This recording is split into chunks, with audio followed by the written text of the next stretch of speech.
My name is Elena Rodriguez. I'm 34 years old, and I'm a pediatric nurse at Children's Hospital in Phoenix, Arizona. For 8 years, my life was built around one man and one belief.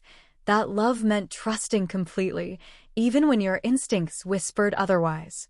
That man was Cameron Mitchell, a financial advisor who specialized in retirement planning for the city's growing population of retirees. We met during a charity 5K run for childhood cancer research. He was the volunteer coordinator, and I was running for the hospital team. He approached me at the finish line with a bottle of water and a smile that made me forget I'd just run 3 miles in desert heat. "You look like you could use this," he said, his voice warm and slightly breathless from his own run. "Thanks," I managed, accepting the water gratefully. "Great event organization. It's for a good cause." Though I have to admit, seeing you cross that finish line was the highlight of my morning.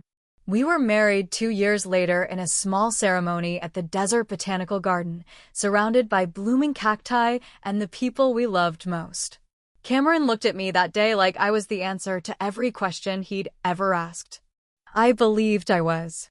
For 6 years, we built what everyone called the perfect partnership. A cozy house in Tempe with a vegetable garden I tended religiously, weekend hiking trips to Sedona, and plans for the family we'd start when the timing was right. Cameron was methodical about everything: our finances, our 5-year plans. Even our date nights were scheduled with care. But perfection, I learned, can be its own kind of prison. The first crack appeared on a Tuesday evening in March. I'd worked a double shift in the NICU and came home exhausted to find Cameron's laptop open on the kitchen counter, displaying what looked like a video call that had just ended. The screen showed a messaging app one didn't recognize. "Hey, babe," he said, quickly closing the laptop. "Rough day?" "Yeah. We lost a preemie this morning," I said, too tired to question why he seemed nervous. "What were you working on?" "Just some client presentations. You know how it is. Retirement planning never sleeps." I nodded, accepting the explanation because I wanted to, because questioning meant opening a door I wasn't ready to walk through. But the questions started anyway, quiet and persistent like a dripping faucet in the middle of the night. Before we continue with today's story, if you're enjoying what you've heard so far, please hit that subscribe button. Every new subscriber helps me keep sharing these inspiring tales that touch your day. Thank you for your support. The overnight text that made his phone buzz at 2 a.m. "Client emergency in New York," he'd mumble, checking the message with squinted eyes. The new cologne that appeared in our bathroom was something expensive and woodsy that wasn't his usual scent. The way he'd started working late on Thursdays, always Thursdays, for what he called high-net-worth client consultations. These older clients like evening meetings, he explained when I asked. Makes them feel like they're getting premium service. I wanted to believe him. I was working 12-hour shifts, dealing with sick children and grieving parents. I didn't have energy left to examine my husband's schedule with a magnifying glass. But instincts have their own timeline. The breaking point came on a Thursday evening in May. I'd traded shifts with a colleague and came home early, planning to surprise Cameron with his favorite dinner from the Thai place on Mill Avenue. Instead, I found our house empty and his phone charger plugged into the wall, the one he never forgot because, as he always said, a dead phone means dead business. I called him. No answer. Texted him. Nothing. 3 hours later, he walked through the door carrying Thai takeout from the same restaurant I'd planned to order from. "Surprise," he said, holding up the bags with a grin that didn't quite reach his eyes. "Thought I'd bring dinner home." "Where were you?" I asked. "I tried calling. The phone died during my client meeting. Lost track of time discussing investment strategies with Mrs. Henderson." He set the food on the counter and pulled out containers. "You know how these consultations can run long." Mrs. Henderson, a name I'd heard before, always connected to Thursday evening meetings and extended consultations. But something about the way he said it tonight felt rehearsed. "Mrs. Henderson," I repeated slowly. "The one with the portfolio review?" Right. She's thinking about restructuring her retirement accounts. Cameron opened the containers with efficient movements, not meeting my eyes. Complex situation. Requires a lot of personal attention. That night, I lay awake listening to Cameron's steady breathing and made a decision that would change everything. I was going to find out who Mrs. Henderson really was. The next morning, while Cameron showered, I looked through his client contact list on the iPad he used for work presentations. No, Mrs. Henderson. I checked his email contacts. Nothing. I even looked through his business cards from networking events. Not a single Henderson. Either Mrs. Henderson was so private she existed only in verbal communications, or she didn't exist at all. I started paying attention in ways I'd trained myself not to notice. The way Cameron's phone was always face down. He'd started taking calls in the garage, claiming better reception. The gym membership he'd bought but never seemed to use, despite coming home in workout clothes. 2 weeks later, my friend Jessica from the hospital asked me to meet her for coffee at a cafe in Scottsdale. She seemed nervous, fidgeting with her car keys as we sat down. "Elena, I need to tell you something, and I'm not sure how," she began, her voice carefully controlled. My stomach clenched. "What is it?" "I was at lunch with my sister yesterday at that new place on Main Street, the one with the outdoor patio." She paused, studying my face. "I saw Cameron there. With a woman. They were close. Very close." The words hit me like cold water. "What did she look like?" "Brunette, maybe late 20s. Pretty." They were holding hands across the table. Jessica reached over and squeezed my arm. I almost didn't say anything, but I couldn't live with myself if I stayed quiet. I stared at my untouched coffee, processing. Thursday around noon. "Elena, I'm so sorry." I drove home in a daze, Jessica's words echoing in my head. Thursday at noon. When I was at work, when he was supposedly in client meetings, when Mrs. Henderson needed her extensive consultations. That evening, I did something I'd never done in 8 years of marriage. I went through Cameron's phone while he was in the shower. Her name was Isabella Romano. The messages went back 4 months, a digital trail of secret meetings and intimate conversations. Lunch dates are scheduled around my work shifts. Evening meetings that had nothing to do with financial planning. And photos, selfies of them together that made my chest tight with a mixture of rage and heartbreak. The most recent message thread made me sit down hard on our bed. "Isabella, can't wait for Thursday. Same place. Cameron, wouldn't miss it. Elena's working late again. Isabella, good. I hate sneaking around like this. Cameron, soon we won't have to. Just need to figure out the right timing." I screenshot everything before my hands started shaking too badly to hold the phone steady. When Cameron came out of the bathroom, towel around his waist and steam following him like a cloud, I was sitting exactly where he'd left me, phone in my hand. "Everything okay?" he asked, reaching for his clothes. "Fine," I said, my voice steadier than I felt. "Just checking my work schedule." But everything wasn't fine. Everything was broken, and I was the only one who knew it yet. I didn't confront him immediately. Instead, I did what I'd learned to do in the NICU when a situation was critical but required careful timing. I gathered information and waited for the right moment to act. Over the next week, I became a detective in my own life. I noted when Cameron left, when he returned, and the explanations he gave. I paid attention to his phone habits, his moods, and the way he talked about work. I even called his office once, pretending to need to reach him for a family emergency. "Oh, Mr. Mitchell isn't in today," his receptionist said cheerfully. "He's at an off-site client consultation. Would you like his voicemail?" It was Thursday at 2 p.m.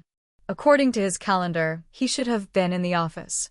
According to his explanation to me, he was meeting with Mrs. Henderson. According to Jessica's observation, he was having lunch with Isabella Romano. That night, I made my choice. "Cameron," I said as we cleaned up after dinner, "I need to ask you something directly." He looked up from loading the dishwasher. "Of course. What's on your mind?" Who is Isabella Romano? The plate he was holding slipped from his fingers and shattered against the kitchen floor. For a moment, neither of us moved. Then Cameron knelt to pick up the pieces, buying himself time. Where did you hear that name? That's not an answer. He stood slowly, holding the broken ceramic in his cupped hands. His face had gone pale under his hiking tan. Elena, I can explain. I hope so. Because right now, the explanation I have involves you lying to me about client meetings while you have lunch dates with a woman whose photos are on your phone. Cameron's shoulders sagged. The broken plate pieces were scattered across the counter as he set them down with trembling hands. It started innocently, he said quietly. She came in for investment advice after her divorce. We had coffee to discuss her portfolio. Then coffee became lunch. Lunch became. He trailed off. Became what, Cameron? Became something I never planned. Something I didn't know how to stop. I felt strangely calm, like I was watching this conversation happen to someone else. How long? For months. How often? Once a week. Sometimes twice. Where? Different places. Restaurants mostly. Sometimes her apartment. The clinical questions helped me process the emotional devastation. Each answer was another piece of evidence, another confirmation that the life I thought I was living had been fiction. Do you love her? I asked. Cameron closed his eyes. I don't know. I know I love you. I know I've made a terrible mistake. That's not what I asked. A long pause. Yes, I think I do. The honesty was brutal and necessary. I nodded, filing this information away with the rest. What happens now? He asked. Now you pack a bag and stay somewhere else while I figure out what to do with this information. Elena, please. Can we talk about this? Can we try to work through it? I looked at this man I'd shared 8 years with, this man who'd held my hand through my father's funeral and celebrated every small victory in my career. This man who'd been living a double life while I planned our future. The time for talking was 4 months ago, before you decided to start seeing someone else. The time for working through things was before you chose her over honesty with me. Cameron left that night with a suitcase and a promise to give me space. I sat in our suddenly quiet house, surrounded by 8 years of shared memories, and tried to figure out how to rebuild a life I'd thought was already built. But the story wasn't over. It was just beginning. 3 days later, my phone rang at work. The caller ID showed Isabella Romano's name, a number I'd memorized from Cameron's message history. Is this Elena Rodriguez? The voice was younger than I'd expected, nervous but determined. Yes. Who's asking? This is Isabella. I think we need to talk. I nearly hung up. The audacity was breathtaking. But something in her tone made me pause. About what? About Cameron. About things he's told you. About things he's told me. She took a shaky breath. I think we've both been lied to. We met at a neutral coffee shop in Mesa, far from both our usual haunts. Isabella Romano was exactly as Jessica had described. Pretty, brunette, late 20s, with the kind of polished appearance that suggested she took care of herself. She was also visibly pregnant. Thank you for coming, she said as I sat down across from her. I wasn't sure you would. I almost didn't. But you said Cameron lied to both of us. I'm curious what you mean. Isabella's hands were wrapped around her coffee cup like she needed the warmth. He told me you were separated. That you'd been growing apart for months and were planning to divorce quietly to avoid drama. I felt my eyebrows raise. We live in the same house. We share a bed. We had dinner together the night I found your messages on his phone. I know that now. Her voice was small. I started questioning things when he could never spend nights with me, when he was never available on weekends, when I wasn't allowed to call him at work. How long have you been seeing each other? For months. But Elena. She paused, looking directly at me for the first time. I'm 6 months pregnant. The coffee shop seemed to tilt. I gripped the edge of the table. 6 months. Cameron isn't the father. My ex-boyfriend Marcus is. But Cameron doesn't know that. I stared at her, processing this new information. You let him think he got you pregnant? No. Isabella's voice rose, then dropped as other customers looked our way. I told him I was pregnant when we'd been seeing each other for 2 months. I was honest about the timeline. But he assumed, and when he seemed happy about it, I didn't correct him. Why? Isabella's composure cracked. Because Marcus wanted nothing to do with the baby. Because Cameron was kind and supportive and talked about leaving his wife for me and our child. Because I was scared and alone, and he offered me something that felt like stability. I felt sick. Not just for myself, but for this woman sitting across from me, clearly in over her head. Does Marcus know about Cameron? Marcus doesn't know anything. He signed away his rights when I told him I was pregnant. But Elena, there's more. More? Cameron's been giving me money. A lot of money. For prenatal care. For preparing for the baby. He opened a savings account for the baby's college fund. Isabella pulled out her phone and showed me screenshots. $25,000 so far. I recognized the account numbers. They were from our joint savings, the money we'd been setting aside for our own future family. He's been stealing from your marriage to support what he thinks is his pregnant girlfriend, Isabella continued. When I realized you weren't separated, when I understood what he'd done to both of us, I knew I couldn't keep pretending. We sat in silence for a moment, two women who'd been manipulated by the same man in different ways. What do you want from me? I asked finally. I want to tell him the truth. Together. I want him to understand that his lies have consequences for all of us. I studied her face. Why should I help you? Because you deserve to see who he really is when he thinks he can control the narrative. And because I need him to stop trying to build a future based on a lie. She was right. Cameron had compartmentalized his life so efficiently that he could be a loving husband to me and a devoted father-to-be to her without either of us seeing the full picture. But what would happen when both worlds collided simultaneously? There's a company picnic next weekend, I said slowly. Cameron's firm hosts it every year. Spouses are invited. He's been planning to tell people we're working through some issues to explain why you won't be there. Isabella nodded. He told me he couldn't take me because it would be too public, but that next year we'd go together after his divorce was finalized. What if this year he got a surprise he wasn't expecting? We spent the next hour planning something that felt both necessary and surreal. Isabella would show up at the company picnic and reveal the truth about the pregnancy's timeline and paternity. I would be there to witness Cameron's reaction when his carefully constructed lies unraveled in front of his colleagues. It wasn't revenge, exactly. It was accountability. The Meridian Financial Company picnic was held at Papago Park with catered barbecue and activities for families. I'd attended for 6 years, playing the role of supportive spouse while Cameron networked with clients and colleagues.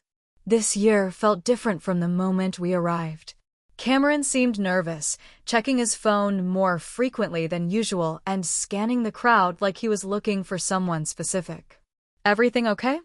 I asked as we joined his coworkers at a picnic table. Fine, just making sure all the clients who said they'd come actually show up. But his smile was strained. Around 2 p.m., I saw Isabella approaching across the grass. She wore a sundress that clearly showed her pregnancy, and she walked with purpose toward our group. Cameron saw her at the same moment I did, and I watched the color drain from his face. Cameron, she called out cheerfully as she reached our table. I decided to surprise you after all. The silence at our table was immediate and complete. Cameron's colleagues looked between him, me, and this pregnant woman who was clearly not his wife.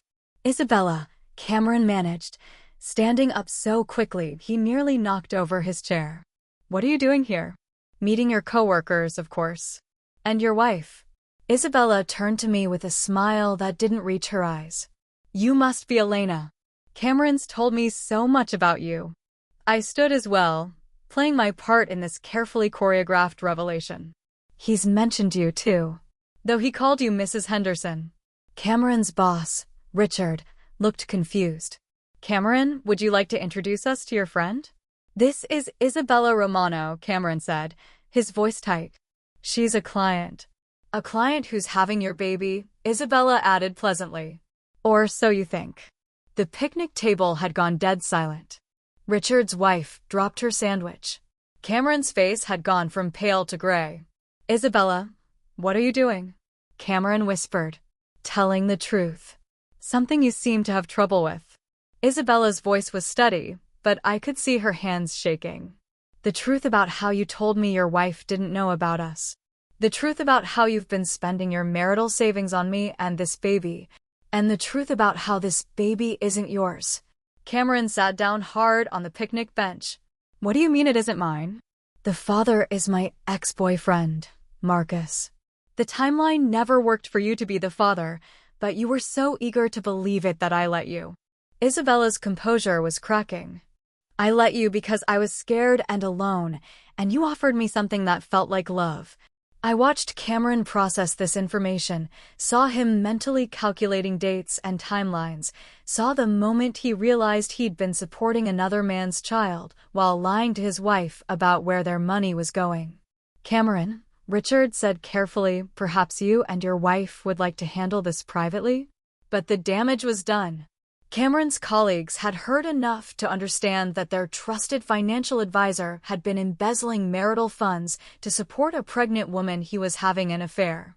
In an industry built on trust and ethical handling of other people's money, this was career suicide. Elena, Cameron said desperately, turning to me. I can explain everything. No, I said quietly. You can't. Because explaining would require honesty, and I don't think you remember how to do that anymore. Isabella was crying now, the stress of the confrontation finally overwhelming her. I'm sorry, she said to me. I'm sorry for all of it. I just wanted him to stop living in fantasies and face what he'd actually done. I looked at this pregnant woman who'd been as manipulated as I had been, just in different ways. You don't owe me an apology. We were both trying to build something real with someone who was only offering us pieces of the truth. Cameron stood up abruptly and walked away from the table, pulling out his phone. I didn't follow him. Instead, I sat back down and helped Isabella to a chair, because whatever else had happened, she was 6 months pregnant and clearly overwhelmed. What will you do now? I asked her quietly while Cameron's colleagues pretended not to stare. I have a job interview next week. In Tucson. My sister lives there. Isabella wiped her eyes with a napkin. I'm going to raise this baby myself, honestly. No more lies, no more letting people believe things that aren't true. And Marcus signed away his rights. Wants nothing to do with us. But that's better than building a relationship on deception. Cameron returned to the table 20 minutes later, his face set in grim lines. I've submitted my resignation to Richard, he announced. Effective immediately. Richard nodded grimly. It's for the best, Cameron. Meridian Financial can't have this kind of scandal associated with our client services. I understand. Cameron looked at me, then at Isabella. I've made mistakes that can't be fixed. But I want to make sure everyone is taken care of properly. The money you gave me, Isabella said. I'll pay it back to Elena. All of it. It might take time, but I will. No, I said firmly. That money is gone. But Cameron is going to set up a proper support system for you and the baby, because even though he's not the father, he made commitments to both of you that created real consequences. It wasn't forgiveness. It was pragmatism. Isabella was 6 months pregnant with no partner and no father for her child. She'd made bad choices, but she didn't deserve to be punished for Cameron's deceptions. Over the next few weeks, the practical details of dissolving 8 years of marriage were surreal in their complexity. Dividing assets, canceling joint accounts, figuring out who kept the house, and who kept the debt Cameron had accumulated supporting Isabella. But the emotional work was harder. I don't understand how it happened, Cameron said during one of our final conversations. We were sitting in a mediation office, signing papers that would make us strangers again. I don't understand how I became someone who could lie to 2 people I cared about. I think you became someone who wanted to be everything to everyone without considering the cost, I replied. You wanted to be the stable husband and the exciting new boyfriend and the supportive almost father, and you thought you could manage all those roles without anyone getting hurt. I never meant for it to go this far. But it did. And the consequences aren't just yours to deal with. Cameron moved to Colorado to start over, taking a job with a small financial planning firm that was willing to hire someone with a complicated history. He sends Isabella money every month for the baby, even though he's not the father, because as he told me in his last text, it's the only way I can live with what I've done. Isabella had her baby girl in September. She named her Sophia and sends me photos occasionally, not because we're friends exactly, but because we survived something together that changed both our lives. She got the job in Tucson and is building a life that belongs entirely to her. As for me, I kept the house and the garden and the job that has always given my life meaning. I'm dating again, a fellow nurse named David who makes me laugh and doesn't have a secret phone or mysterious Thursday meetings. We're taking things slowly, building trust from the ground up instead of assuming it exists because we want it to. People often ask if I regret staying quiet for so long, if I wish I'd confronted Cameron sooner. The answer is complicated. I stayed quiet because I loved him and wanted to believe the best. I confronted him when I did because I loved myself too much to keep living a lie. The truth is, some betrayals are so complete that the only response is to rebuild entirely. Not just your life, but your understanding of what you deserve and what you'll accept. Not just your trust in others, but your trust in your own instincts. Elena's story isn't about revenge or getting even. It's about the courage it takes to face uncomfortable truths and the strength required to build something new from the ruins of what you thought was solid. Sometimes the people we love most are the ones who teach us the hardest lessons about who we really are and what we're capable of surviving. In real life, betrayal rarely comes with perfect justice or clean endings. But it can come with clarity, with freedom, and with a chance to choose something better for yourself. Sometimes that's enough. Sometimes that's everything.